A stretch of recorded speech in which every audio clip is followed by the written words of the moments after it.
అందరికీ నమస్కారం. ఈరోజు వికారాబాద్ పట్టణంలో వింత సంఘటన చోటు చేసుకుంది.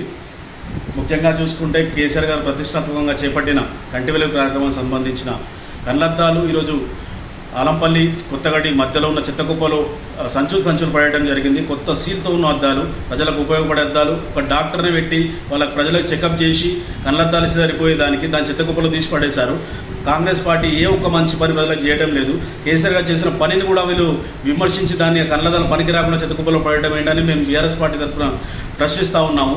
ఈ కేసీఆర్ గారిని ఆనవాళ్ళు లేకుండా చేయాలని చూస్తున్న కాంగ్రెస్ నాయకులకు మరియు అధికారులకు కూడా చెప్తున్నాము, కేసీఆర్ అన్న వాళ్ళు చేయడం మీ వల్ల కాదు. కేసీఆర్ గారు తెలంగాణ ప్రజల గుండెలో ఉన్నారు. ఇంకొకటి ఏంటంటే ఈ కళ్ళద్దాలు పడేసిన అధికారులు, సంబంధిత అధికారులు మరియు కలెక్టర్ గారికి మేము డిమాండ్ చేస్తున్నాం. సంబంధిత అధికారులను మరియు సిబ్బంది వెంటనే సస్పెండ్ చేయాలని చెప్పి కోరుతూ ఉన్నాము. లేకపోతే దీనిపై మేము ఉద్యమానికి సిద్ధమవుతాము. లేకపోతే మేము ధర్నా కూడా చేయడానికి సిద్ధంగా ఉన్నాం. కాబట్టి దీని మీద వెంటనే చర్యలు తీసుకోవాలని డిమాండ్ చేస్తూ ఉన్నాము. జై తెలంగాణ, జై కేసీఆర్.